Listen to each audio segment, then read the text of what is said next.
نحمده ونصلي على رسوله الكريم اما بعد فاعوذ بالله من الشيطان الرجيم بسم الله الرحمن الرحيم ما قال الله تبارك وتعالى في القرآن المجيد ما كان محمد أبا أحد من رجالكم ولكن رسول الله وخاتم النبيين وكان الله بكل شيء عليما اللهم صل على سيدنا محمد وعلى آل سيدنا محمد وبارک وسلم علیہ۔ میرے معزز علماء کرام، طلباء اعظام اور میرے آواز سننے والوں، ختم نبوت کے جیالوں، السلام علیکم ورحمۃ اللہ وبرکاتہ۔ کل ہم نے سبق نمبر 1 وہ پڑھا تھا ختم نبوت کورس کے آغاز میں، اور آج ہمارا سبق نمبر 2 ہے۔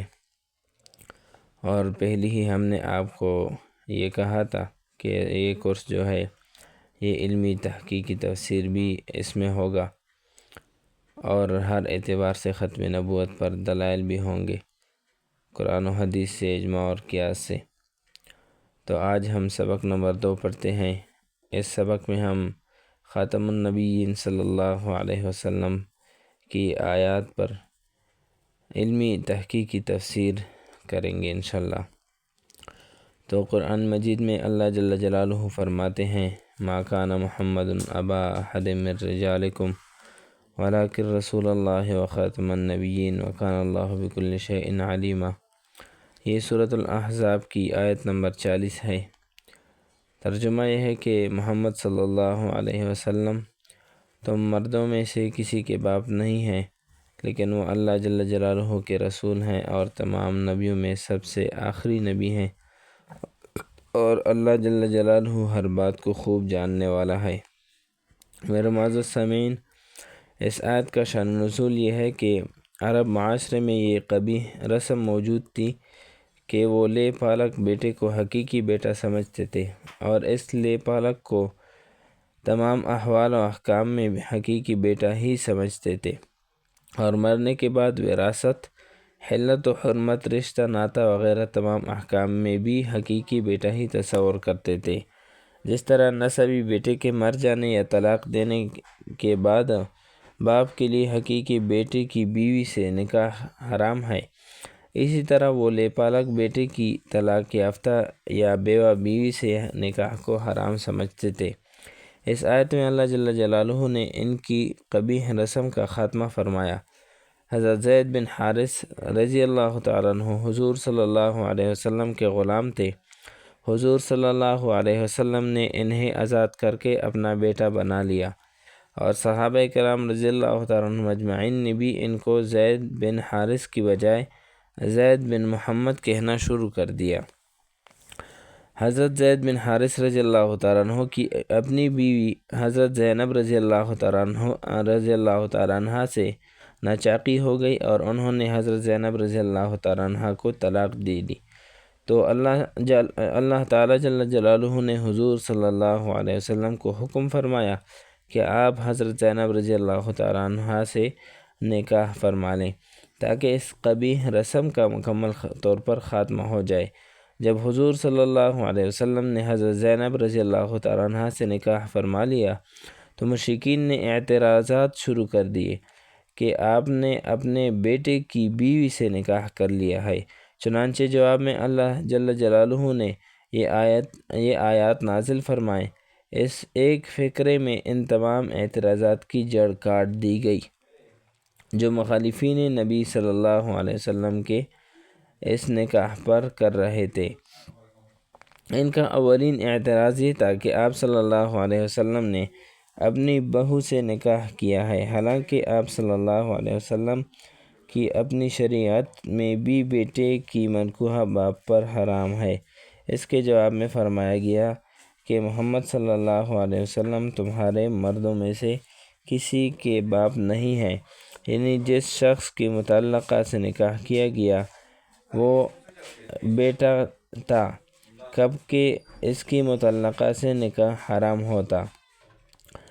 تو یعنی جس شخص کی مطلقہ سے نکاح کیا گیا ہے وہ بیٹا تھا کب کہ اس کی مطلقہ سے نکاح حرام ہوتا۔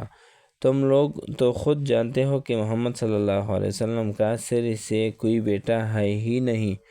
اور ان کا دوسرا اعتراض یہ تھا کہ اچھا اگر منہ بولا بیٹا حقیقی بیٹا نہیں ہے تب بھی اس کی چوری ہوئی عورت سے نکاح کر لینا زیادہ سے زیادہ بس جائز ہی ہو سکتا تھا، آخر اس کا کرنا کیا ضروری تھا؟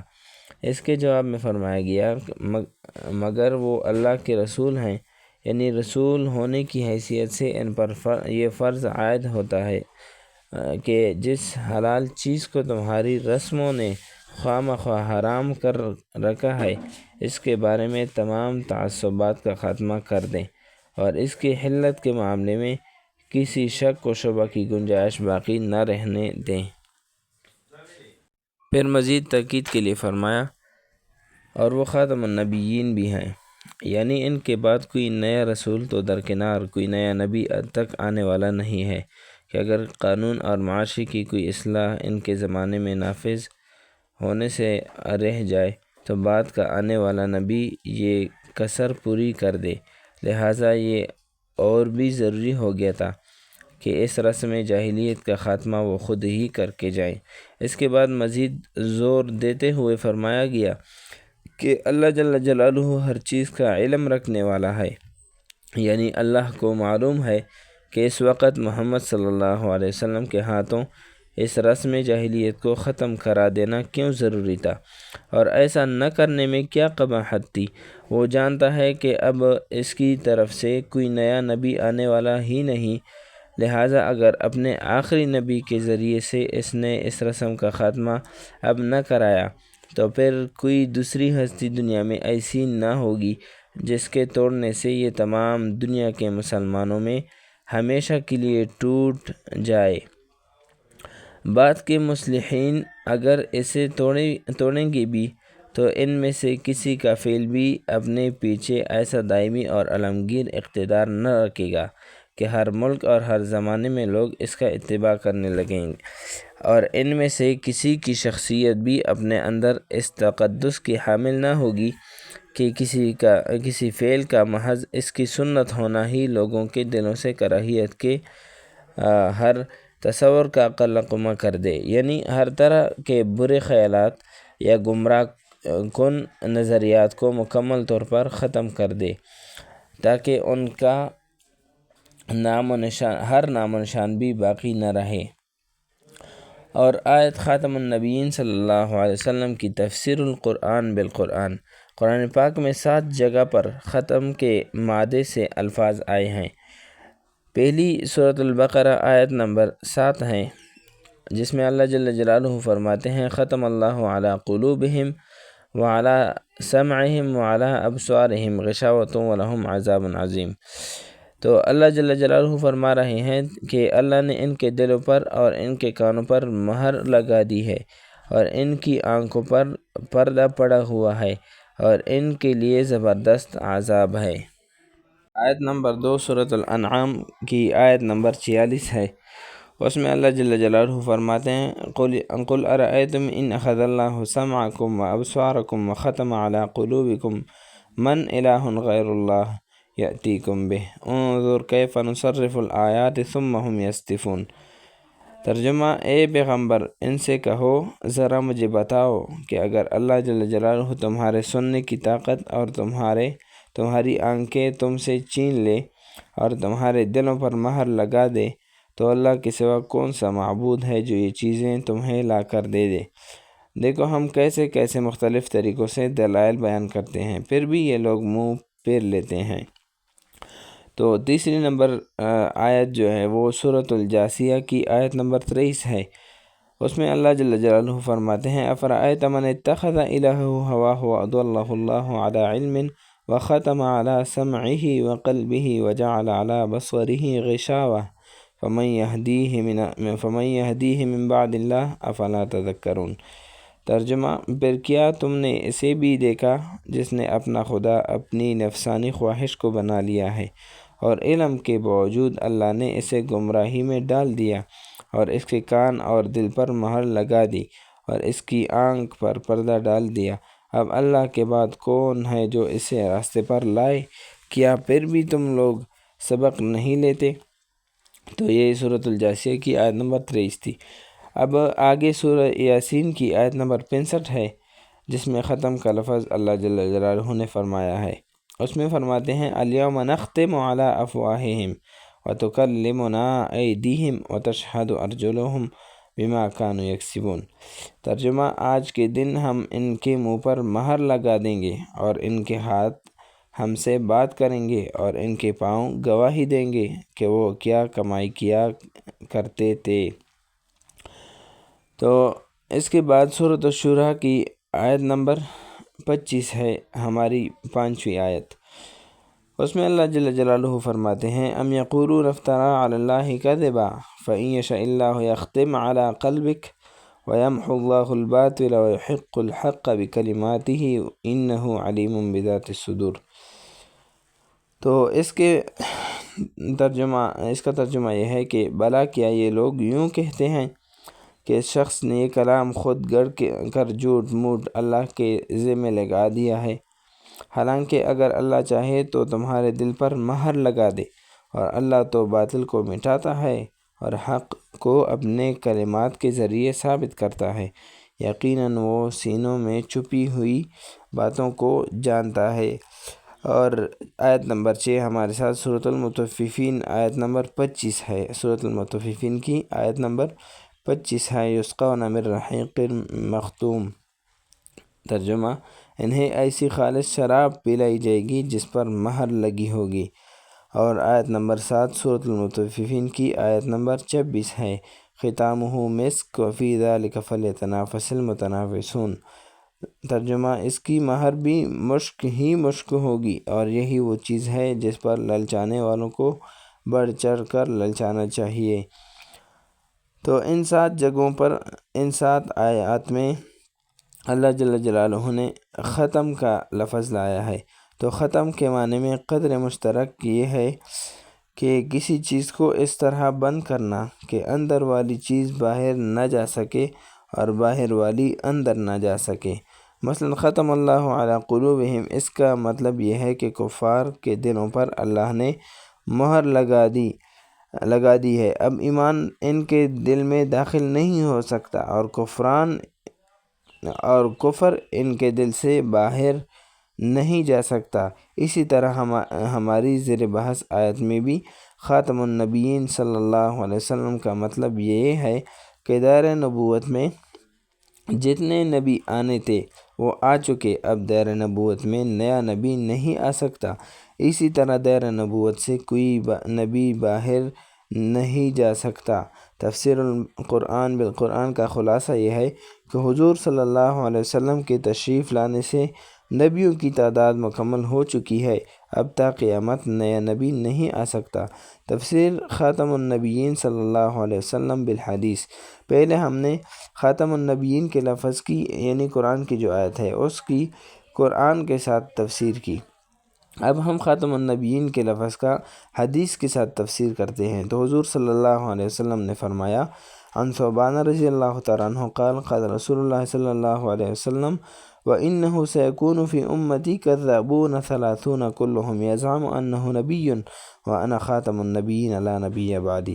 حضرت ثوبان رضی اللہ تعالیٰ عنہ سے روایت ہے کہ حضور صلی اللہ علیہ وسلم نے فرمایا، میرے بعد میری امت میں 30 جھوٹے پیدا ہوں گے، ان میں سے ہر ایک کہے گا کہ میں نبی ہوں، لیکن میں آخری نبی ہوں، میرے بعد کوئی نبی نہیں۔ یہ ترمذی شریف کی حدیث ہے، حدیث نمبر 2219، باب ما جاء لا تقوم الساعة حتى يخرج كذابون۔ اس کے علاوہ ایک اور روایت میں فرمایا، انس بن مالک رضی اللہ تعالی عنہ قال قال رسول اللہ صلی اللہ علیہ وسلم ان الرسالة والنبوة قد انقطعت فلا رسول بعدی ولا نبی۔ حضرت انس بن مالک رضی اللہ تعالیٰ عنہ سے روایت ہے کہ حضور صلی اللہ علیہ وسلم نے فرمایا، بے شک رسالت اور نبوت مجھ پر منقطع ہو چکی ہے، اب میرے بعد نہ کوئی نبی ہے اور نہ کوئی رسول۔ یہ بھی ترمذی شریف کا حدیث ہے، حدیث نمبر 2272، اور باب ہے ذہبت النبوۃ وبقیت المباشرات۔ ان روایت سے پتہ چلا کہ حضور صلی اللہ علیہ وسلم نے خود ہی خاتم النبیین کی تشریح فرما دی کہ میرے اوپر رسالت اور نبوت منقطع ہو چکی ہے، اور میرے بعد نہ کوئی نیا نبی آئے گا اور نہ کوئی نیا رسول آئے گا، یعنی نبیوں کی تعداد حضور صلی اللہ علیہ وسلم کے تشریف لانے سے مکمل ہو چکی ہے۔ تو خاتم النبیین کی تفسیر صحابہ کرام رضی اللہ تعالیٰ عنہم اجمعین کے اقوال سے کرتے ہیں۔ ابھی تفسیر در منصور میں امام سیوطی رحمہ اللہ تعالیٰ علیہ نے حضرت ابو سعید خدری رضی اللہ تعالیٰ عنہ کی ایک روایت نقل کی ہے، جس میں حضرت ابو سعید خدری رضی اللہ تعالیٰ عنہ فرماتے ہیں، حضور صلی اللہ علیہ وسلم نے فرمایا، مثلی و مثل النبیین کمثل رجل بنا دارا فأتمها إلا لبنة واحدة فجئت أنا فأتممت تلك اللبنة۔ حضرت ابو سعید خدری رضی اللہ تعالیٰ عنہ سے روایت ہے کہ رسول اللہ صلی اللہ علیہ وسلم نے فرمایا کہ میری اور انبیاء کی مثال ایسی ہے جیسے ایک آدمی گھر بنائے، اسے مکمل کر دے مگر ایک اینٹ کی جگہ چھوڑ دے، میں آیا تو اس اینٹ کو مکمل کر دیا۔ یہ در منصور عربی جلد نمبر 12 صفحہ نمبر 63 اور تفسیر در آیت نمبر 40 سورۃ الاحزاب۔ اچھا،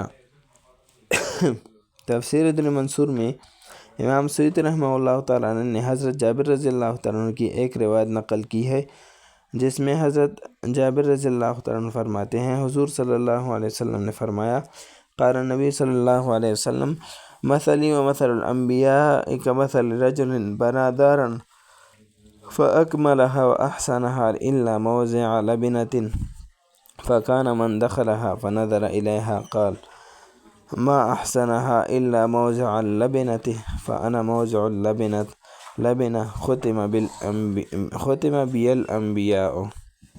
حضرت جابر رضی اللہ تعالیٰ عنہ سے روایت ہے کہ رسول اللہ صلی اللہ علیہ وسلم نے فرمایا کہ میری اور انبیاء کی مثال ایسے آدمی جیسی ہے جو گھر بنائے، جیسے ایک آدمی گھر بنائے، اسے مکمل کر دے اور اسے اچھا بنائے مگر ایک اینٹ کی جگہ چھوڑ دے، جو بھی اس گھر میں داخل ہو اسے دیکھے تو کہے کہ کتنا اچھا ہے، مگر ایک اینٹ کی جگہ میں جو بھی اس گھر میں داخل ہو اسے دیکھے تو کہے کہ کتنا اچھا ہے، مگر ایک اینٹ کی جگہ میں اس اینٹ کی جگہ ہوں۔ مجھ پر انبیاء کو ختم کیا گیا۔ تو صحابہ کرام رضی اللہ عنہم اجمعین کی خاتم النبیین کی تفسیر سے بھی پتہ چلا کہ نبیوں کی تعداد حضور صلی اللہ علیہ وسلم کے تشریف لانے سے مکمل ہو چکی ہے، اب تا قیامت کوئی نیا نبی یا رسول نہیں آئے گا۔ خاتم النبیین اور اصحاب لغت۔ آئیے اب لغت سے خاتم النبیین صلی اللہ علیہ وسلم کا معنی متعین کرتے ہیں۔ امام راغب اصفہانی کی لغات القرآن کی کتاب مفردات القرآن کی تعریف امام سیوطی رحمہ اللہ تعالیٰ علیہ نے کی ہے، اور امام سیوطی رحمہ اللہ تعالیٰ علیہ قادیانیوں کے نزدیک مجدد بھی ہیں، لہٰذا یہ کتاب قادیانیوں کے نزدیک بھی معتبر ہے۔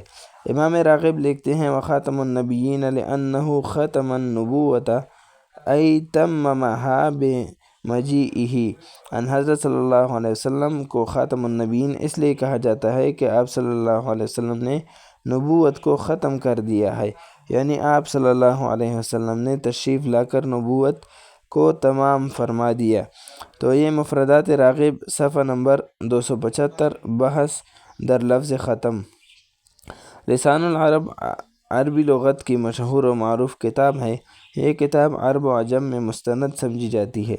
اس میں خاتم النبیین صلی اللہ علیہ وسلم کے بارے میں یوں لکھا گیا ہے، خاتمہم و خاتمہم آخرہم عن اللحیانی و محمد صلی اللہ علیہ وسلم خاتم الانبیاء علیہ وعلیہم الصلاۃ والسلام۔ خاتم القوم زیر کے ساتھ اور خاتم القوم زبر کے ساتھ، اس کے معنی آخر القوم ہیں، اور انہی معانی پر لحیانی سے نقل کیا جاتا ہے محمد صلی اللہ علیہ وسلم خاتم الانبیاء ہیں، یعنی آخری نبی ہیں۔ لسان العرب جلد نمبر 12 صفحہ نمبر 164۔ یہ تو صرف لغت کی 2 کتابوں کا حوالہ دیا گیا ہے، جبکہ لغت کی تقریباً تمام کتابوں میں خاتم النبیین صلی اللہ علیہ وسلم کا یہی مفہوم بیان کیا گیا ہے۔ لیجیے، لغت سے بھی خاتم النبیین کا یہی مطلب ثابت ہوا کہ حضور صلی اللہ علیہ وسلم کے آنے سے نبیوں کی تعداد مکمل ہو گئی ہے۔ اب تا قیامت کوئی نیا نبی یا رسول نہیں آئے گا۔ خاتم النبیین صلی اللہ علیہ وسلم پر قادیانی اعتراضات اور ان کے علمی تحقیقی جوابات۔ انشاءاللہ اگلے لیکچر میں، کلاس نمبر 3 میں، ہم قادیانیوں کی اعتراضات اور ان کے علمی تحقیقی جوابات انشاءاللہ کریں گے۔ جو خاتم النبیین صلی اللہ علیہ وسلم پر قادیانیوں کے اعتراضات ہیں، تو انشاءاللہ ان کے علمی اور تحقیقی جوابات دیں گے۔ تو انشاءاللہ آپ کو بہت زیادہ فائدہ ہوگا ان کلاسوں کے سننے سے۔ تو تمام سننے والوں کو یہی درخواست ہے کہ ہمارے الحافظ گلوبل لرننگ انسٹیٹیوٹ 313 کے نام پر جو چینل بنائی گئی ہے، جو اس کو خود بھی سبسکرائب کریں، اور کمنٹس میں ختم نبوت کے کورس کے بارے میں آپ بتاتے جائیں کہ اس کے مزید بہتری کے لیے کیا طریقہ اختیار کیا جائے، کون سا انداز اختیار کیا جائے، تاکہ تمام امت مسلمہ کو خاتم النبیین صلی اللہ علیہ وسلم کے ختم نبوت کے عقیدے کا صحیح طریقے سے جو ہے علم ہو جائے، اور قادیانیوں کے فتنے کے اس جال میں پھنسنے سے امت مسلمہ کے تمام بہن بھائی، ہر فرد جو ہے وہ بچا جائے۔ اللہ جل جلالہ ہمیں ختم نبوت کی خدمت کی توفیق نصیب فرمائے، اور مرتے دم تک ختم نبوت پر اپنی جان کو قربان کرنے کی توفیق نصیب فرمائے۔ جزاک اللہ۔ السلام علیکم ورحمۃ اللہ وبرکاتہ۔